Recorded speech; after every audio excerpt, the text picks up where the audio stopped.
है। अभी कुछ देर पहले मौलाना फजल रहमान ने एक इंटरव्यू में बड़ा ही तहलका खेज जो है इंकशाफ किया है, और ये इंटरव्यू मौलाना फजल रहमान का कर रहे थे बड़े सीनियर साफ़ी, बड़े सीनियर जो है एंकर हैं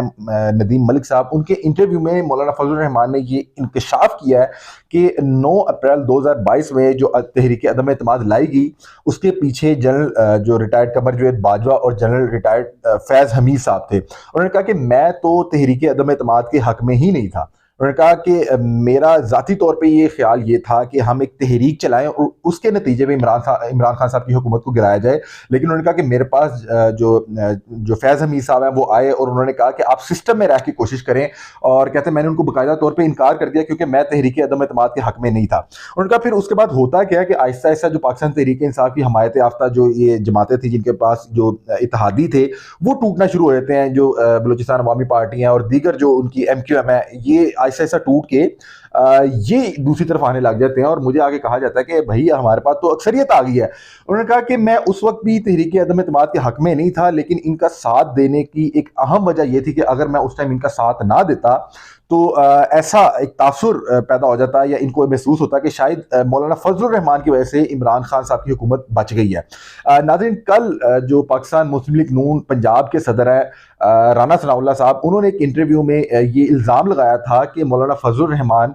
वो मरकजी किरदार है जिनकी वजह से जो ये 16 माह की PDM की हुकूमत हमारे गले पड़ी थी। शायद ये आज उसी का जवाब था कि मौलाना फजल रहमान ने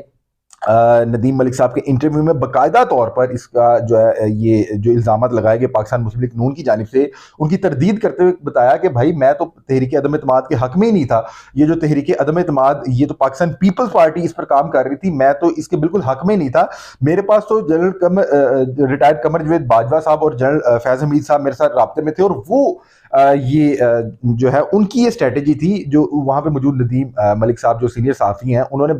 बार बार ये पूछा कि मतलब कि ये फिर वहां से जो ये मूवमेंट लाएगी, और जो पाकिस्तान पीपल्स पार्टी और पाकिस्तान मुस्लिम लीग नून है, इन्होंने तो सिर्फ मोहरे लगाई। उन्होंने कहा बिल्कुल ऐसे ही है, आप एक अच्छे साफी हैं, आपने मेरे से वो खबर निकलवा ली है। आज भी ऐसा उस इंटरव्यू में महसूस हो रहा था कि मौलाना फजल रहमान के रूप में पाकिस्तान तहरीक इंसाफ का कोई रहनुमा बैठा हुआ है, क्योंकि ये बात इमरान खान साहब जब उनको तहरीक अदम एतमाद के नतीजे में जब उनको हुकूमत से निकलना पड़ा, तो इमरान खान साहब ने जो कमर जवेद बाजवा साहब है उन पर ये इल्जामात लगाए थे कि मेरी हुकूमत को गिराने में जनरल रिटायर्ड कमर जवेद बाजवा साहब का बड़ा अहम किरदार है। उन्होंने तमाम जो अपोजिशन की जमातें उन्हें इकट्ठा किया और मेरे खिलाफ जो है तहरीक अदम एतमाद जो है वो लाएगी, और उसके बाद जो हमारे इत्तेहादी से उनको तोड़ा गया।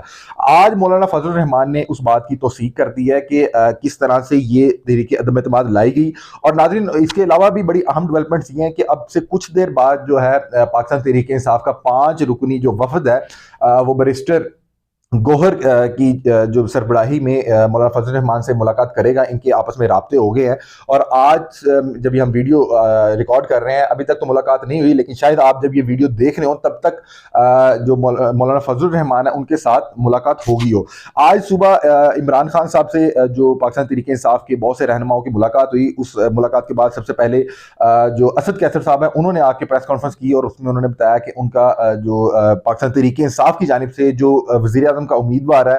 वो उमर अयूब साहब होंगे, उनको नामजद किया गया। ये जो उमर अयूब साहब हैं, ये शहबाज शरीफ साहब के मद्दे मुकाबिल वज़ीर आज़म के उम्मीदवार होंगे जो इलेक्शन कौमी असम्बली में होगा प्राइम मिनिस्टर के लिए। तो दूसरी जानिब ये बड़े कॉन्फिडेंट हैं, ये बता रहे हैं कि हमारे पास 180 सीटें मौजूद हैं। अगर हम इनके नंबर से देखते हैं तो वो तो 180 नहीं है, लेकिन इनका दावा ये है कि 180 सीटों पर हमें बरतरी हासिल है। अगर इलेक्शन कमीशन जल्द से जल्द ये फैसले करेगा तो हम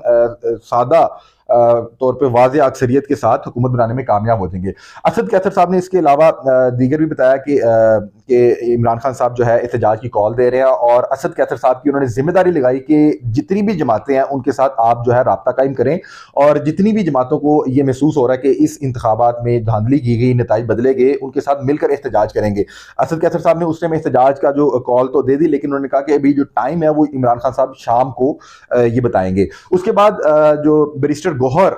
हैं उनकी और शेर अफजल मरवत साहब और सलमान अकरम राजा साहब की अडियाला जेल में इमरान खान साहब से मुलाकात होती है। उसके बाद आके वो दोबारा इस चीज़ की तौसीक करते हैं कि जो पाकिस्तान तहरीक इंसाफ की जानिब से शहबाज शरीफ साहब के मद्दे मुकाबल जो पाकिस्तान तहरीक इंसाफ का हमायत याफ्ता जो होगा वज़ारत उज़्मा के लिए के ओहदे के लिए वो उमर अयूब साहब हैं, उनको इमरान खान साहब ने नामज़द किया। फिर उन्होंने बताया कि वज़ारत आला पंजाब के लिए जो उन्होंने नाम पेश किया वो होगा मियाँ असलम इकबाल साहब। बावजूद इसके कि पंजाब में इनके पास वो अक्सरियत तो मौजूद नहीं है, लेकिन एक आपने अपना कैंडिडेट जो है उसको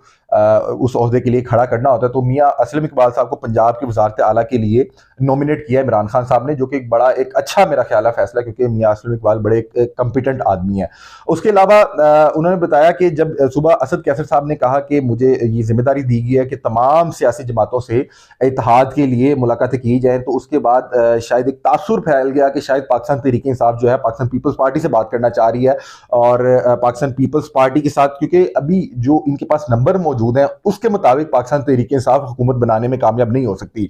लेकिन वो जो दावा कर रहे हैं वो दावा इस बुनियाद पर कर रहे हैं कि फॉर्म 45 के मुताबिक उनके पास वाज़ेह अक्सरियत मौजूद है, और जब तक इलेक्शन कमीशन उनको ये उनके हक की जो सीटें हैं वो नहीं देगा, तब तक बैरिस्टर गौहर ने वादे तौर पर कहा कि हम ऑपोजिशन में बैठ जाएंगे, लेकिन पाकिस्तान पीपल्स पार्टी से, पाकिस्तान मुस्लिम लीग नून से या एमक्यूएम से किसी सूरत इत्तेहाद नहीं होगा। उन्होंने कहा कि इस बात को तो इमरान खान साहब ने पहले ही वाज़ेह कर दिया था कि पाकिस्तान पीपल्स पार्टी, पाकिस्तान मुस्लिम लीग नून और एमक्यूएम से किसी सूरत इत्तेहाद नहीं होगा। आज जो इमरान खान साहब की तरफ से हुक्म दिया गया है वो ये है ऐलान कि आप जो मौलाना फजल रहमान की जमात है, जमीयत उलमा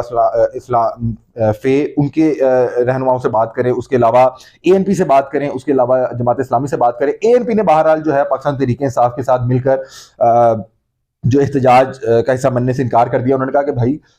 क्योंकि हमारी सीटों पे आप लोग जीते हुए हैं, जहां पे हमें तहफ़्फ़ुज़ आता है वहां पे आप लोग जीते हुए हैं, तो हम जो इखलाकी तौर पे आप लोगों के साथ इस एहतजाज में हिस्सा नहीं बन सकते। लेकिन जो मौलाना फजल रहमान साहब हैं उनसे बाकायदा तौर पर रब्ता हुआ है, और अब से कुछ देर बाद पाकिस्तान तहरीक इंसाफ के वफद की उनसे मुलाकात भी होने वाली है। दूसरी तरफ जो पाकिस्तान मुस्लिम लीग नून है, वो उसकी फ्रस्ट्रेशन बढ़ती जा रही है, क्योंकि अभी तक एक तो वो हुकूमत बनाने में कामयाब भी नहीं हुए, लेकिन दूसरी तरफ जो उनके खिलाफ जो मुसलसल खबरें आने का सिलसिला वो जारी और सारी है। आपको पता है कि NA 15 जो मानसेरा में जहाँ पे नवाज साहब को शिकस्त का सामना करना पड़ा था, एक तो वहाँ पे नवाज साहब ने एक दरख्वास्त दायर की थी, वो भी मुस्तरद हो गई है। उसके अलावा जब ये तासुर फैला गया कि शायद पाकिस्तान पीपल्स पार्टी के साथ इमरान खान साहब बात करने को तैयार हैं, तो ये भी पाकिस्तान मुस्लिम लीग नून और जो उनके नामजद वज़ीर आज़म के उम्मीदवार हैं उनके लिए बड़ी परेशानी का बाइस था, क्योंकि जब सेंट्रल एग्जीक्यूटिव कमेटी का जो इजलास था पाकिस्तान पीपल पार्टी का, वहां पे भी बारहा लोगों ने ये राय पेश की कि बजाय के पाकिस्तान मुस्लिम लीग नून के साथ इत्तेहाद के, क्यों ना पाकिस्तान तहरीक इंसाफ के साथ इत्तेहाद किया जाए, और वहां पे किसी किस्म की मुखालफत नहीं की गई थी। लेकिन अगले ही रोज पीर के दिन जब इमरान खान साहब ने सहाफ़ियों से गुफ्तगू करते हुए ये ऐलान कर दिया कि किसी भी सूरत इन 3 जमातों से बात नहीं होगी, तो फिर बिलावल भुट्टो ने उसके रद्द अमल में प्रेस कॉन्फ्रेंस की थी, और उस प्रेस कॉन्फ्रेंस में भी ये महसूस किया जा सकता था कि बिलावल भुट्टो बाकायदा तौर पर मायूस से, क्योंकि ये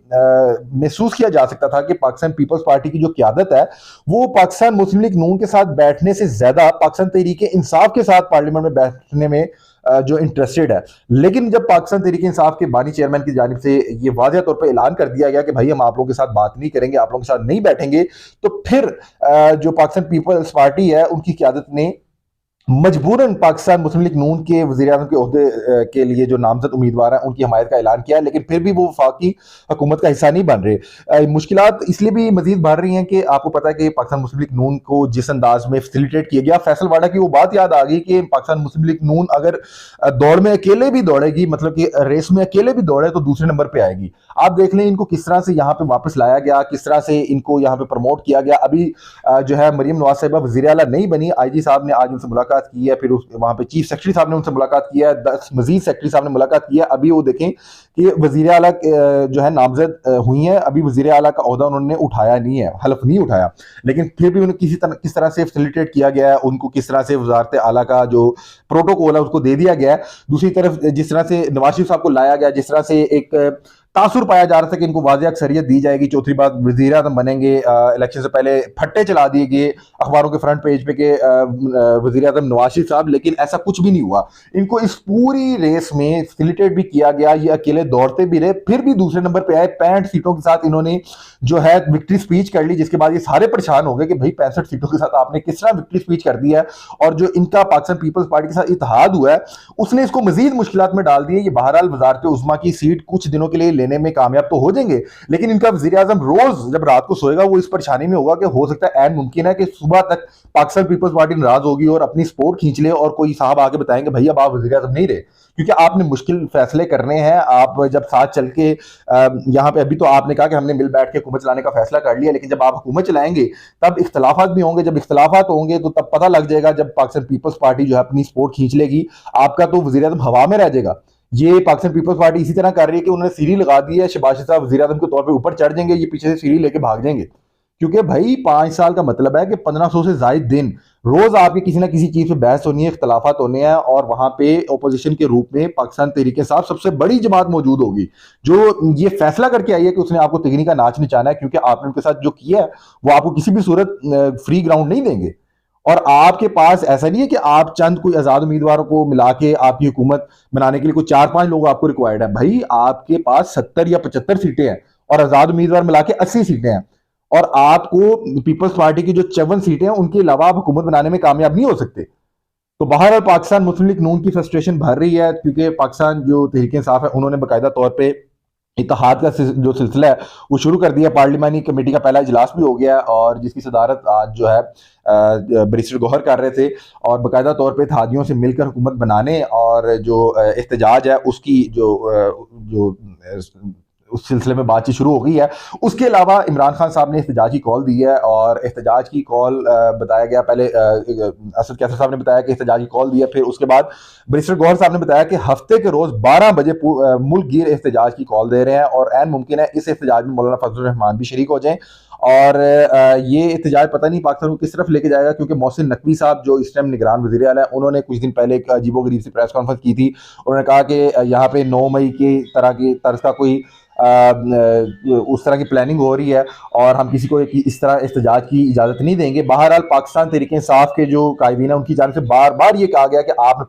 पुरअमन तरीके से निकलना है और जमहूरियत की बहाली के लिए इंतखाबी नताइज के खिलाफ एहतजाज करना है। आप पाकिस्तान का झंडा लेके आए, पीटीआई का झंडा लेके आए, और आप पूरे मुल्क में निकल के एहतजाज जो है अपना रिकॉर्ड कराएं। शेर अफजल मरवत साहब ने कहा कि हम लॉन्ग मार्च भी करेंगे, हम धरना भी करेंगे, लेकिन ये उस एहतजाज की पहला सिलसिला है, इसलिए इस एहतजाज में मुल्क भर में लोग निकलें और इन इंतखाबी नताइज में धांधली के खिलाफ जो है अपना एहतजाज रिकॉर्ड करवाएं। और उसके अलावा इमरान खान साहब ने यह भी कहा कि आप अमेरिका को भी ये पैगाम भिजवाएं कि आप ये जो ह्यूमन राइट्स के इतने बड़े अलंबरदार बनते हैं, तो पाकिस्तान में जिस अंदाज में लोगों का मैंडेट छुड़ाया जा रहा है, तो आप इसमें जो है हमारे लिए आवाज़ बुलंद करें। ये अब तक का वीलॉग था। फजल रहमान साहब ने जो 2 दिन से बातें की हैं, उनको ऐसे लग रहा है कि पाकिस्तान तहरीक इंसाफ का कोई अपना नुमाइंदा कर रहा है, और वो तमाम तहफ़्फ़ुज़ात और वो तमाम इल्ज़ामात जो पाकिस्तान तहरीक इंसाफ की क़यादत इलेक्शन से पहले लगाया करती थी कि बाजवा साहब ने उनकी हुकूमत गिराई, तो आज उसको तौसीक जो है मौलाना फजल रहमान ने साहब ने खुद कर दिया कि वो अदम एतमाद के हक में नहीं थे। इस पूरी अदम एतमाद की जो तहरीक है उसके पीछे जनरल रिटायर्ड कमर जावेद बाजवा और जनरल फैज साहब मौजूद थे। अपनी राय से में आगाह कीजिएगा। तब तक के लिए अपने मेज़बान अलीम को दीजिए इजाज़त। अल्लाह हाफ़िज़।